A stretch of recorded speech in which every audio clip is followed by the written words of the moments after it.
You know what time it is, no matter where you've been. So let's do it again. Listen up and let the sun shine in. We've got soul training. Time to practice what you preach. Ooh, yeah. Yes, we do. We've got soul training. And here's Daniel, Alan, and Joe. I know you all know that I'm full of useless trivia, useless facts, but this is really true. Do you know I've been basically the same size since I've been about 15 years old? I've never been kidnapped material, ever. Did not know that. I've basically been this size. Actually, I've been heavier. I've been a lot heavier, believe it or not. I know you talk a lot about riding home from the hospital when you were born in the front seat, and I never know if you're kidding or not. No seatbelt. Back then, 73. I mean, it wasn't a law in our state then. But what's that I'm leading to is that's been one of the biggest challenges. My life is great. I'm not complaining. I've had a great life so far. But one of the bigger challenges in my life has been buying clothes. Really, it has. I've always been, at one point, I've been off one or two pant sizes or shirt sizes to get like a really nice name brand pair of pants. But I've been off by like one or two sizes. And then when I fall over into the plus size, the price goes up like $30, Mm-hmm. you know, when I get that. So buying clothes has been kind of, I've accepted it now, you know, but I always say Omar, the tent maker, makes a lot of my clothes. And I don't think I'm that abnormal. Well, you always look very nice, You do. Alan. Well, we're going to talk about that. Not And the about nice thing about buying clothes as an adult is you can keep wearing them for a long, long time. Like, one more fun fact, since you brought that up, Yeah. Daniel. These pants I'm wearing, this is truth, 17 years old. In 2006, I bought some really nice dress pants, and I still have every pair of them. I've had them, you know, like some zippers put on and buttons and stuff. 17 years later, I'm still wearing them. That's amazing. It is. It is. Thank you. Appreciate that compliment. I mean, I can't keep like a car that long, and you've got pants older than kids graduating high school. I know, and they're not. I mean, they're great. They're still no wear and tear. I take care of them. No, they look good. You must keep them clean. I found out recently that clothes wear out faster when they're dirty. The dirt gets in the material, causes friction. They wear out more. So you keeping your clothes clean helps them to stay in good shape longer. I did not know that. We'll call that Soul Training's useless fact of the day. That's right. But as it relates to, we're going to talk about something that, you know, modesty. We've already established, we're going to establish that modesty is more than dress. But, you know, I know Joe says, well, I don't know how many countries we're in or what countries we are in, but in the United States of America, we really like our independence. We don't want anybody to tell us what to do. I'm guilty of that in a lot of areas of my life. And one of the hot button issues in our society today is dress. Nobody appreciates being told, hey, that you can't wear that to this event, to this function. People get real sensitive about it. Real quick. I mean, I think faster than probably politics or even religion, because it goes back to that control. Everybody, you know, wants to do those things. And I'll say this, and I'll let you all talk, but as most of our audience knows or is aware, I'm a public school teacher, and I'm a public school advocate. I don't have any disdain or hate towards people who are not. But one of the challenges I am seeing, even in our public school setting coming out of COVID, is there's really no more dress code. There's really no dress code anymore. And that's just a reflection of society, you know, and if the kids call it dress coding. Mm-hmm. If I get dress coded, if I dress code Joe, then he's going to get a write up and get in trouble, and parents going to get called. But what I'm seeing everywhere in our part of the world, that if you start to do that and you got parents who just come in and overpower you, or they're just like, no, my child's not staying for that detention over, you know, the T-shirt you said they shouldn't wear, kind of thing. So that's kind of where we are. And I will say this, that I think dress does reflect society. I'm sorry, dress reflects attitude in our society. Dress reflects attitude. But I was going to, after you all talk, I was going to talk about James chapter 2 James chapter 1, verses 21 through 27, about seeking to be unspotted from the world, or Joe talked about in our pre-show to be we're to be different, But anyway, that's just one of the challenges. A hot button issue with modesty. I see people he'll go 0 to 60 pretty quick on you if you start talking about things they can wear and things they can't wear. That's very true. And with that in mind, I think with our discussion, usually this topic is done maybe more profitably if we think about it from an introspective standpoint of how do we decide what we should wear, what we should not wear, rather than a proscriptive legislative kind of thing as to how everybody else ought to dress. Does that make sense? Sure, yeah. Well, I would think, if you're going to be thinking about what should I wear, I think you want to say, well, what message am I sending by my clothing? Dress reflects attitude. Your dress reflects your attitude. What's the situation I'm going to be in? Because we're talking about modesty. I could be very modest at the swimming pool and wear a suit and tie, but that would be utterly ridiculous. Even though it's in not fact, I would even suggest that's immodest. So let's take a second to I'd like to see that to define. You're ready to do that. to define what modesty actually is. It's so much more. People confuse modesty with lewdness or indecency, and they're two different subjects. And probably I expect our conversation will touch on both of those things. But modesty is not drawing attention to oneself, and modest clothing is clothing that doesn't draw attention to itself. So if you can be immodest in overdressing just as much as you can in underdressing for a particular occasion. Matter of fact, if we look at the biblical passages on modesty specifically, not lewdness, not indecency, but on modesty, it really says more about overdressing than it does underdressing. For example, in 1 Timothy chapter 2, Verse 9, it says, "Likewise, I want women to adorn themselves with proper clothing, modestly and discreetly, not with braided hair and gold or pearls or costly garments, but rather by means of good works, as is proper for women making a claim to godliness." And parallel to that, we could look over at 1 Peter chapter 3. And in 1 Peter chapter 3, looking at verse 3, it says, "Your adornment must not be merely external." Now, the New American Standard helpfully provides the word merely there. "Your adornment must not be merely external, braiding the hair, wearing gold jewelry, or putting on dresses, but let it be the hidden person of the heart, with the imperishable quality of a gentle and quiet spirit, which is precious in the sight of God. For in this way, in former times, the holy women also, who hoped in God, used to adorn themselves." So the biblical idea of modesty is not just covering ourselves up, but is dressing in a way that doesn't draw extra attention to yourself. So if you went to the pool in a three-piece suit and tie, you're definitely drawing lots and lots of attention to yourself. That's true. Joe, he likes a lot of attention. I like to see that about July the 20th. I like to see that. Well, you know me, attention hog, right? Right. So I guess really the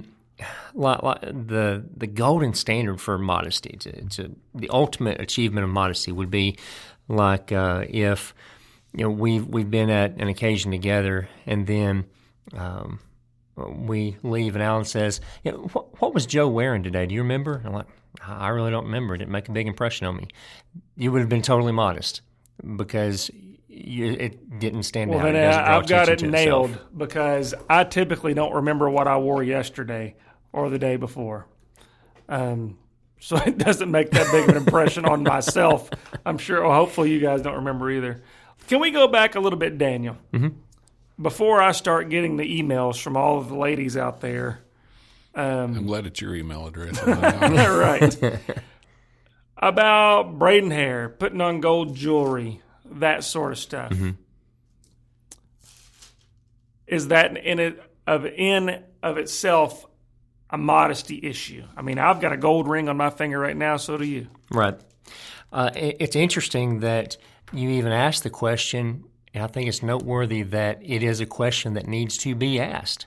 That we do have to offer some sort of explanation as to why it's okay for us to do and those sorts of things. Like I said, the New American Standard does helpfully add that merely there, that our adornment, what's much more important than our exterior adornment is our interior adornment. But to that idea of not standing out in our dress, either because we're so far above or so far below the standard of the occasion that we're in, there may be times when you think about the amount of jewelry that you're wearing. I'll give you an example. When Tiffany is in Africa, my wife Tiffany, she, as we're attending services there, she will wear a whole lot less jewelry there. And she'll whatever she does wear is much more plain, much more simple there, in an attempt not to stand out. I mean, we're going to stand out there to a certain degree anyway. We can't help that. But she doesn't want to be a point of stumbling, doesn't want to cause somebody to envy the things that she has. But here in a church service in America, it's much more common that women would have a piece or two of nice jewelry, so she doesn't mind wearing a little bit of nice jewelry here because it's not immodest, it doesn't stand out here. But if it were distracting, if it were like the conversation piece and everybody's is turning heads, modest clothing doesn't turn heads. Maybe that's kind of a soundbite for the subject. But so if I'm doing something with my hair, if I'm doing something with my jewelry, if I'm doing something with my clothes that causes people to turn around and take notice, that's not, strictly speaking, modest. Very good. Alan, you said after Daniel and I speak, are you ready to go back to James, was it? Yeah, James chapter 1, verses 21 through 27. And as you turn there, I just kind of go back to something that, we all were taught when we were really young, hopefully, but that Daniel's point about drawing attention to yourself, that actions do speak louder than words. I mean, I can wear a 3-piece suit, where I'm supposed to, and I don't have to say a word, and that's sending a message. Or I can show up dressed showing a lot of me, and then I don't have to say a word, but that says a lot about me. And that's something we've had to try to teach our 2 children when they were coming up as teenagers, is that what you wear, you're sending a nonverbal message to somebody who's gonna notice you. So I think actions speak louder than words, and that's what James is saying here in verse 21. And of course, James, this chapter, or here, he's talking about faith without works is dead.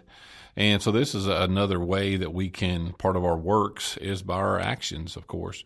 Verse 21 of James chapter 2 says, "Therefore lay aside all filthiness and overflow of wickedness, and receive with meekness the implanted word, which is able to save your souls. But be doers of the word, and not hearers only, deceiving yourselves. For if anyone is a hearer of the word and not a doer, he is like a man observing his natural face in a mirror. For he observes himself, goes away, and immediately forgets what kind of man he was. But he who looks into the perfect law of liberty and continues in it, and is not a forgetful hearer, but a doer of the work, this one will be blessed in what he does. If anyone among you thinks he is religious and does not bridle his tongue, but deceives his own heart, this one's religion is useless. Pure and undefiled religion before God and the Father is this: to visit orphans and widows in their trouble, and to keep oneself unspotted from the world." And for me, I find it captures me. Verse 21, I'm not going to say odd, but 27, it captures me that pure and undefiled religion before God.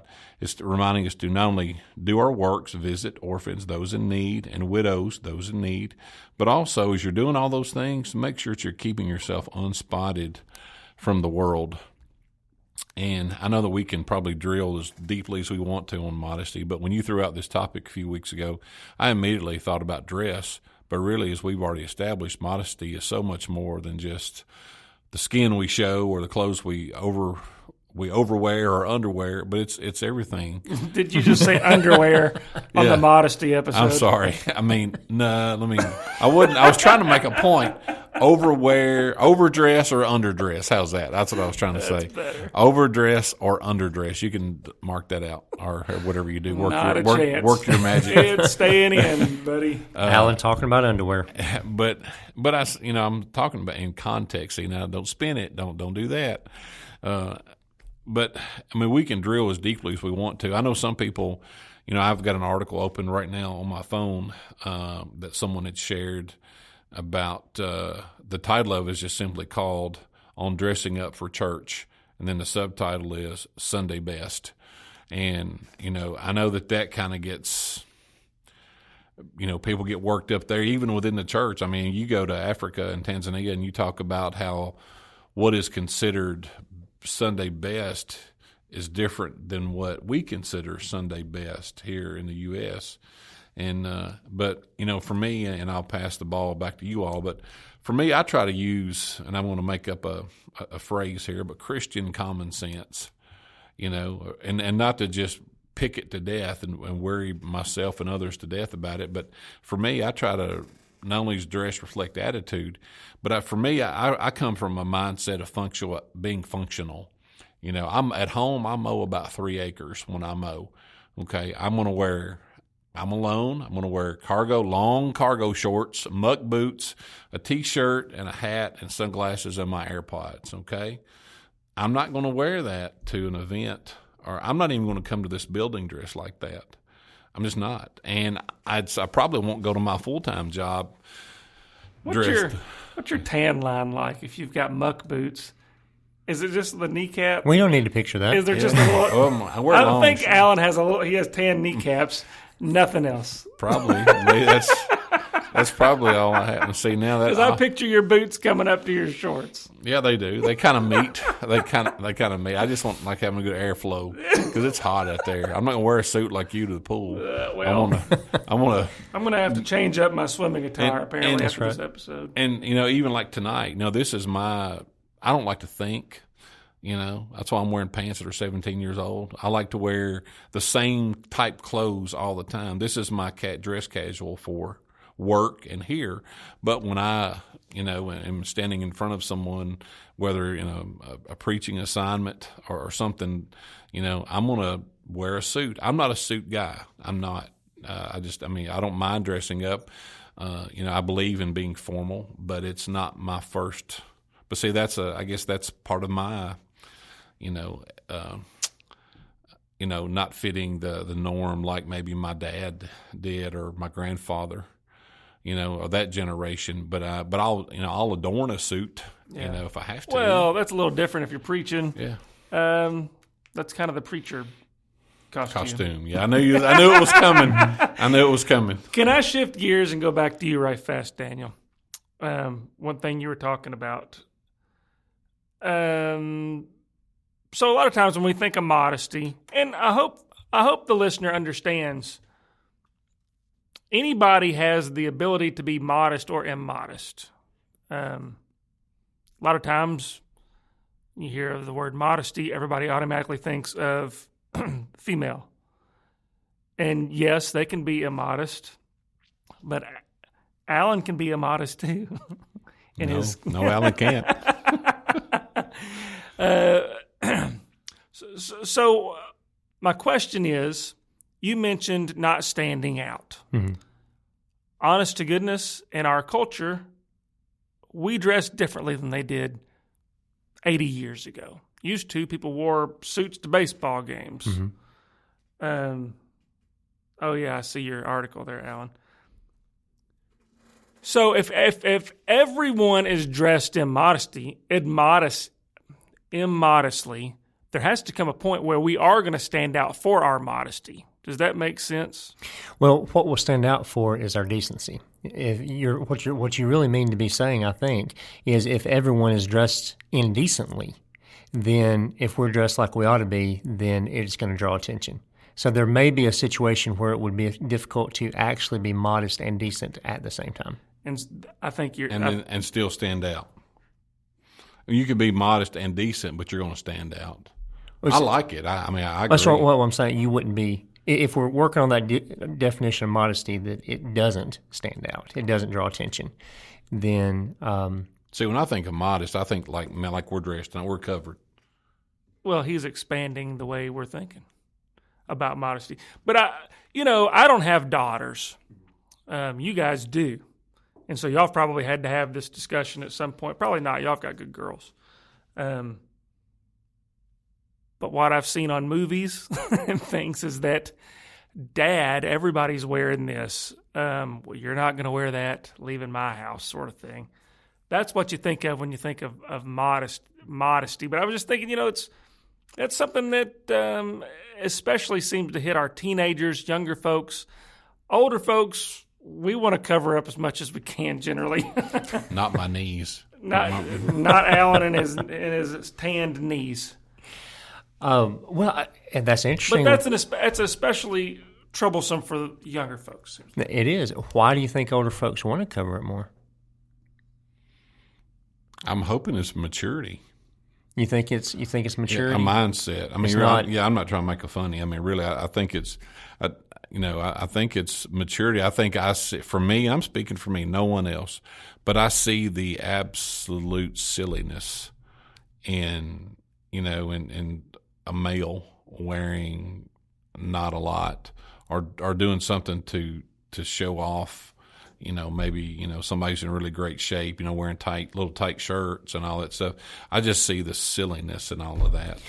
Well, I was figuring that as we get older, there's less of a desire to show off because it's not as show-offable. And yeah, so that's where I'm at. So there might be just a little, we're not necessarily covering up out of a sense of holiness as more a sense of embarrassment. Yeah, or shame. We're doing the world a favor is what we're doing right. When we get older. Well, what you're trying to tiptoe into is this conversation about decency and exposing too much skin. So that reminds us of the very beginning, going back to Genesis chapter 3, Adam and Eve. When sin comes into the world, the very first thing they become aware of is what? Their nakedness. Their nakedness. All right, so nakedness in the South. Nakedness. So there's something that's inherently, off about not having a certain amount of your body covered up. So they immediately. Let's see, if you look in Genesis chapter 3, verse 7, you're going to see, then the eyes of both of them, talking about Adam and Eve, were open, and they knew that they were naked, and they sewed fig leaves together and made themselves loin coverings. So the first thing they do when they become aware of right and wrong is, we need to cover our loins. And so they make something out of fig leaves to do that, which even that apparently was insufficient, because here toward the end of the chapter, when God comes along and confronts them about the situation, it says that they hid from him because they were naked, so they're ashamed. He says, "Who told you were naked?" And so they have this whole conversation about what they've done. But then you get down to 21, verse 21. Yeah, then the Lord made garments of skin for Adam and his wife and clothed them. Or the word there is actually going to be tunics of skin. Which, as kind of a little aside, is interesting that immediately death comes into the world. An animal had to die to make them clothes. Right, the day that they sin, blood begins to be shed. But this tunic, now you can make too much of this, but This is a specific type of clothing. It's like saying a T-shirt. If I reference a T-shirt, everybody has in mind basically what a T-shirt is. There's variance in how it's going to fit and color and decorate and stuff like that. But basically, you know what a T-shirt is. Well, a tunic is a specific type of clothing, and it would have covered roughly from the collar to mid thigh. And so I've always kind of been comfortable with the idea of that being the general area that, kind of the minimum that you would want covered. That's what God covers when He covers them up. Now, that works better as a personal or family rule of thumb than it does as an absolute, I'm going to bind this on everyone else, because you may get into a situation where you're looking, is this a binding precedent? Is this it's a more complicated type of situation, but I think it's still a useful kind of rule of thumb as to that's sort of the minimum that you start with. You're actually talking about a measurement. I'm talking about a measurement, yeah. And then you expand from there according to culture. In some cultures, so much of modesty and so much of decency is culturally dependent. I even think about in Luke 15 when the prodigal son came home, and after the embracing took place, what are two of the three things that the father commands his servants to bring out and put on the one who returned? The robe and the ring? The robe and the sandals. Mm-hmm. And of course the ring, represents you got the debit card back, ability to do business. But I was thinking, being restored totally, but part of that restoration is Dad's expectation, or the expectation of the home is your dress, that you're going to wear, put a robe, now I don't know how long that robe was. I'm not that versed in that time, biblical times of robe length or anything like that. But I always think about that's a reflection of dress. There's an expectation there that it does represent something. And then I know you get into there again, you can kind of chase another rabbit of what quality, are you wearing a suit coat? And like for us, wearing a suit coat and white shirt and tie, all those things to informal events, So I know, Alex, you can drill pretty deep and chase but I like what you're talking about, just a basic measurement, because a lot of people want to know, how long should my shorts be? I'm sorry, what were you going to say, Daniel? I was going to say, given the context, the cultural context, there's going to be different answers to that. Depends on where you're at, where you live. It depends on the occasion, what you're doing. It depends on where you live and what is considered scandalous and immodest generally by society. What's going to draw extra attention? And I don't want to be a negative, naysayer or anything, but I just see in America, I don't even see that standard even more. I don't see anybody considering anything scandalous. It's hard to be shocking now, isn't it? Yeah, that's where I'm going. Yeah, and I don't mean that in a bad way, but I just think nobody's surprised, and I don't think anybody's like, "Oh, I can't believe you're wearing that. This looks horrible. You need to get back in the house and change that." Well, this will be my last question, and we're about at time already. Oh man. So my question is, what do we do about it? Everybody. If I tell you to think of someone that that has a history of dressing immodestly, probably everybody can think of somebody pretty quick. What do we do? Is there an action we should take? How do you handle this? Well, as I think Alan has sort of alluded to, the way we dress reflects a lot about our intentions and the way we think about ourselves, which actually is kind of interesting, cultural difference between America and Africa. The way you dress in Africa generally says more about what you think about the people you're around than it does what you think about yourself. In America, we view our dressing as Ourselves. Yeah, it's self-expression. I'm communicating how I feel about myself by what I put on. See, I'm going to respect you. Like this coming Sunday, where I'm actually. I think my assignment, I'm waiting on the table, and we have another function. Now, out of respect, for my role and respect for those I want to be in front of, I'm planning on, it's not about me. I'm respecting the people I'm in front of. So. Okay, yeah, so that would be an African way of looking at that. So that's I appreciate that mindset. And whenever I preach wearing a coat and tie almost all the time in America, because I don't want anybody to be distracted by what I'm wearing, and that's the expectation. So really that's a modesty thing.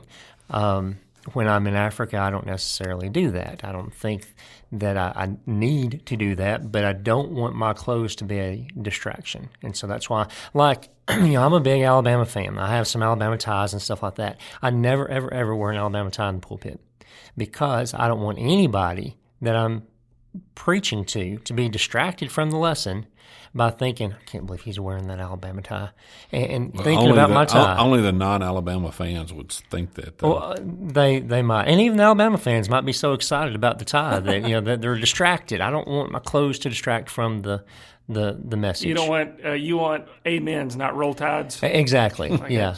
Although in Alabama that may be the same thing. There are some places they might be okay with it. Yeah, absolutely. But thinking about how we dress, we've sort of tiptoed around the idea of how we dress at church. There's so many different ideas about that. I don't even know if we have time to get into it. Well, we can go a little bit. I want you to answer my question about what do we do? How do we handle it? Oh, yeah. I got sidetracked off of that. You got Alabama on the brain. Evidently. That's how you get him off. All right. So most people say squirrel. We say elephant. I say elephant. There you go. What do we do? All right. So we want to think about being a stumbling block to our brother out of love.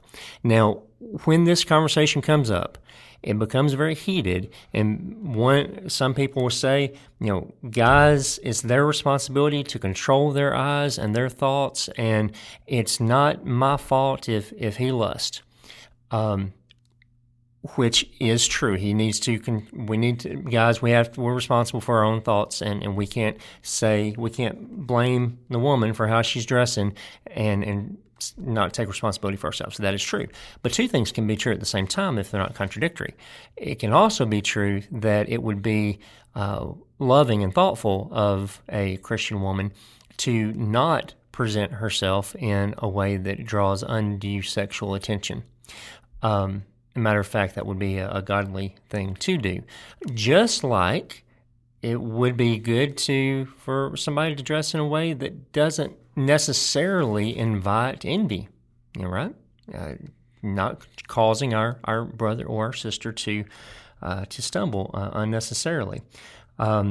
Matthew chapter 18, verse 7 says, "Woe to the world because of its stumbling blocks, for it is inevitable that stumbling blocks come, but woe to the man through whom the stumbling block comes."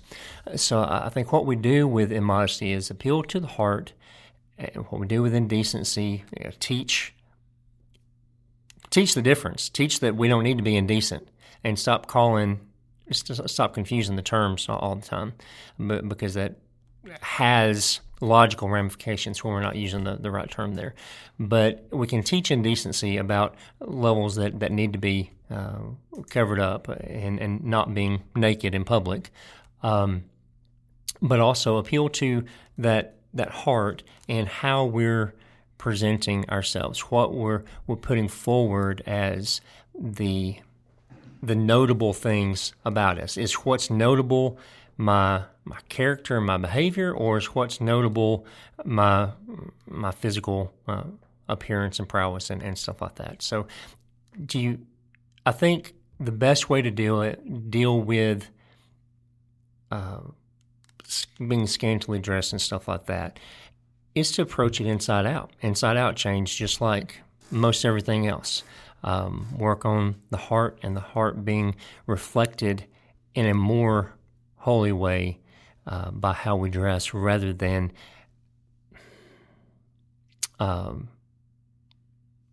fussing too directly and hard on, hey, you need to go put on something different. Instead of taking the punitive approach, take the the influencer approach. Mm-hmm. Joe mentioned our girls, and I agree with him. I think we got good kids, good girls, and we don't want to hammer the one male or female. I think Joe's got great kids. We're blessed in a lot of ways, but I'm also trying to be practical, and in reality, I know that my children one day, I will not be buying anything of theirs one day.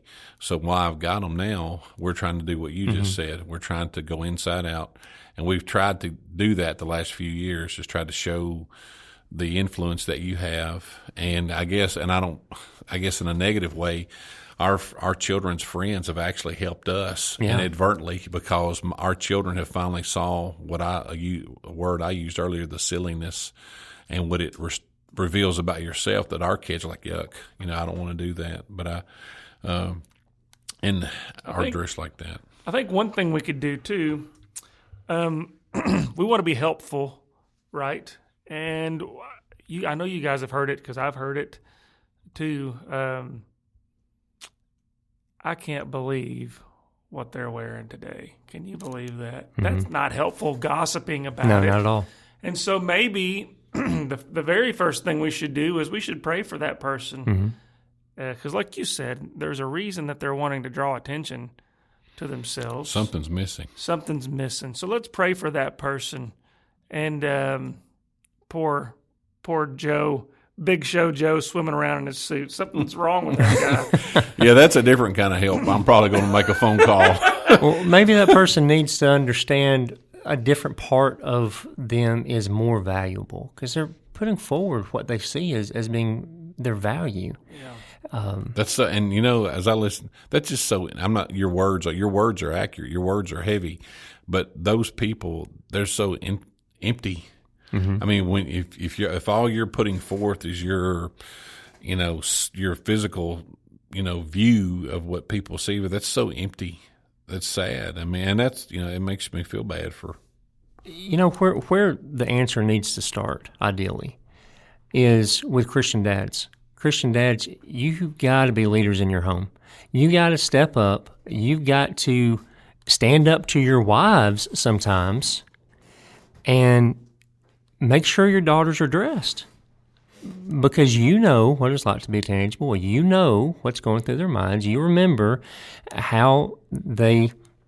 what made an impact on them, and how you're inviting them to look at how your daughter is inviting them to look at her, even if she may be too naive to realize it for whatever reason. It ultimately, that buck stops with dad in the homes, setting that standard. And too oftentimes, for whatever reason, dads don't draw that line, and I don't know why. Okay, well, that call to action to Christian dads, we got to wrap it up. Our time is over. Okay, so we didn't get to talk about how you dress at church, but we'll maybe save that for another occasion. Dress reflects attitude. Dress does reflect attitude, does that. Anyway, so this has been a good conversation, and we want to thank you, dear listener, for letting us be a part of your thoughts as you reflect on this. We'd like to hear your feedback and your questions. Let's have your 2 cents. We love to hear it. If we need to be set straight, we enjoy being set straight. So please, some of us do. Alan's shaking his head. He doesn't want to be set straight. He wants to be crooked. But we do like your feedback and your input. We want to thank the elders at the South Range Street Church of Christ for making soul training possible. And on behalf of Alan and Joe, I'm Daniel. So until next time, keep soul training. We've got soul training. Time to practice what you preach. Ooh, yeah. Yes, we do. We've got soul training. To learn more, you can email us at soultrainingpodcast@gmail.com, or you can write to us, P.O. Box 503, Glasgow, Kentucky, 42142. That's Soul Training.